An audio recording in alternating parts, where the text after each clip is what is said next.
तिरुपति बालाजी, जब भी हम इस नाम के बारे में सोचते हैं तो जहन में क्या आता है? सिर्फ पत्थरों से बना एक ऐतिहासिक मंदिर? जी नहीं, ये असल में एक ऐसा रूहानी सफर है जिसने सदियों से करोड़ों लोगों के मन को गहराई तक छुआ है।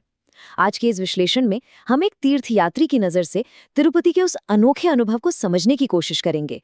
एक ऐसा अनुभव जहां हर छोटी परंपरा, हर नियम का अपना एक बहुत ही गहरा मतलब होता है।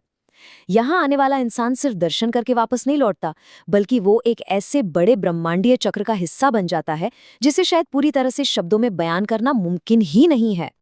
5 लाख करोड़ रुपए। जरा इस आंकड़े को दिमाग में बिठाने की कोशिश कीजिए। अलग अलग रिपोर्ट्स के हिसाब से ये तिरुपति बालाजी मंदिर की अनुमानित कुल संपत्ति है, मतलब दुनिया के कई देशों के पूरे साल के बजट से भी कहीं ज्यादा। लेकिन सबसे बड़ा और चौंकाने वाला विरोधाभास तो यहीं से शुरू होता है। इतनी अथाह संपत्ति होने के बावजूद मंदिर में जिस देवता की हम पूजा करते हैं ना, उन्हें असल में एक कर्जदार माना जाता है। जरा सोचिए, एक तरफ दुनिया का सबसे अमीर धार्मिक स्थल और दूसरी तरफ एक ऐसे देवता जो अनंत काल के लिए भारी कर्ज में डूबे हुए हैं। आखिर ये कैसे मुमकिन है? तो चलिए सबसे पहले इस दिव्य ऋण को ही समझते हैं। पौराणिक कथाओं के अनुसार भगवान वेंकटेश्वर ने अपनी शादी के वक्त धन के देवता कुबेर से एक बहुत बड़ा लोन यानी कर्ज लिया था। और ये कोई ऐसा वैसा कर्ज नहीं था, ये एक ब्रह्मांडीय कर्ज था जिसे कलयुग के अंत तक चुकाया जाना तय हुआ। अब मजे की बात यह है कि ये कहानी सिर्फ किताबों या पुराणों तक सीमित नहीं है। तिरुपति में कदम रखने वाले हर एक तीर्थयात्री के दिमाग में ये बात एकदम साफ होती है। ये कहानी भक्त और भगवान के रिश्ते को पूरी तरह से बदल कर रख देती है। भाग 1, धन का विरोधाभास, एक ब्रह्मांडीय कर्तव्य। इस दिव्य ऋण का कॉन्सेप्ट ना तिरुपति को दुनिया के बाकी सभी मंदिरों से बिल्कुल अलग कर देता है। यहाँ दान देने का पूरा मतलब ही बदल जाता है। आमतौर पर हम इंसान दान क्यों करते हैं? पुण्य कमाने के लिए या फिर किसी की मदद करने के लिए, है ना? लेकिन तिरुपति में कहानी अलग है। यहाँ हुंडी में पैसे डालने वाला कोई भी व्यक्ति ये नहीं सोचता कि वो मंदिर को कोई खैरात दे रहा है। इसके बजाय वो ये मानता है कि वो अपने भगवान के उस दिव्य बोझ को कम करने में अपना छोटा सा योगदान दे रहा है। ये सिर्फ दान नहीं है, ये एक सक्रिय भागीदारी है। भक्त चाहता है कि वो अपने भगवान का कर्ज उतारने में उनका साथ दे। और ये बात बहुत ही शानदार तरीके से दर्शाती है कि कैसे ये आस्था दुनिया के सबसे पावरफुल विश्वास पर आधारित आर्थिक तंत्र को चला रही है। जरा इन फैक्ट्स पर नजर डालिए।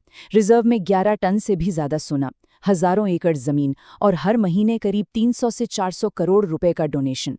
ये सिलसिला कभी थमता नहीं है, क्योंकि हर नया श्रद्धालु उसी ब्रह्मांडीय कर्तव्य को निभाने वहां पहुंच रहा है।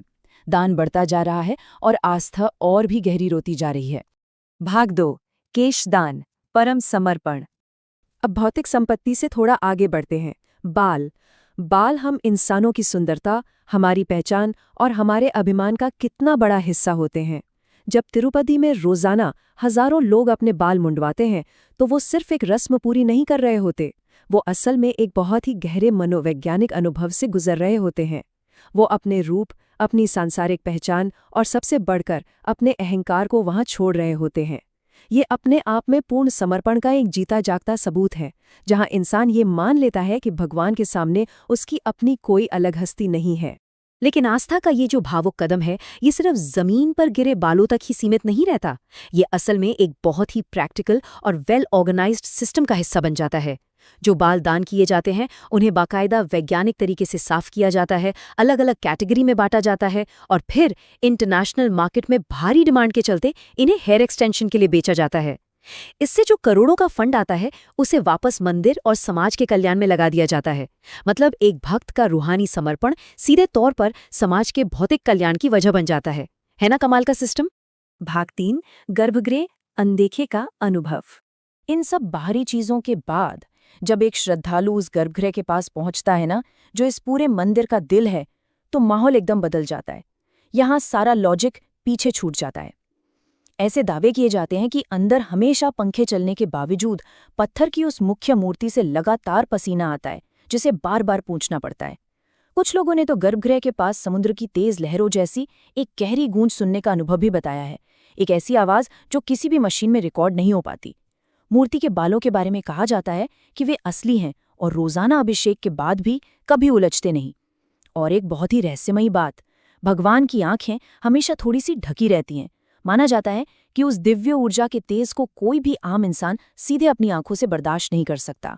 अब यहाँ जो सबसे दिलचस्प बात है वो ये है कि ये रहस्य सिर्फ महसूस करने वाले नहीं है, बल्कि आर्किटेक्चर का एक ऐसा विजुअल भ्रम भी पैदा करते हैं जो दिमाग को सुन कर दे। अगर आप गर्भगृह के अंदर से देखेंगे तो मूर्ति बिल्कुल सीधी खड़ी नजर आएगी, लेकिन जैसे ही आप बाहर से देखते हैं तो ऐसा लगता है जैसे मूर्ति हल्की सी दाईं तरफ झुकी हुई है। अब ये जानबूझकर बनाया गया कोई आर्किटेक्चर चमत्कार है या कुछ और, कोई नहीं जानता। और सच कहूं तो यही चुप्पी और यही अनसुलझे रहस्य वहां जाने वालों के विस्मय को 1000 गुना बढ़ा देते हैं।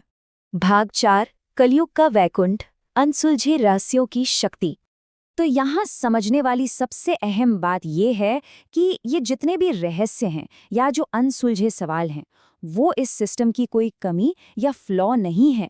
ये बहुत ही सोच समझकर छोड़े गए खालीपन है। इस पूरी जगह को इस तरह से महसूस किया जाता है कि हम इंसानों को ये एहसास हो जाए कि हमारे लॉजिक और हमारी समझ की एक लिमिट है। हर चीज़ का वैज्ञानिक या ऐतिहासिक जवाब नहीं होता। और बिल्कुल यही बात आस्था को सिर्फ एक जानकारी नहीं बल्कि एक जीता जागता और गहरा अनुभव बना देती है।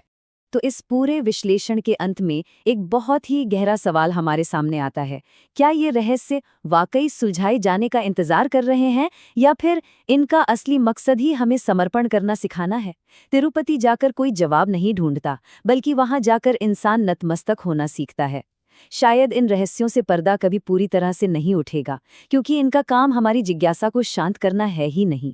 इनका काम है हमारे अहंकार को तोड़ना और हमें ये एहसास दिलाना कि इस ब्रह्मांड में कुछ शक्तियां हमारी समझ से बहुत बहुत परे हैं।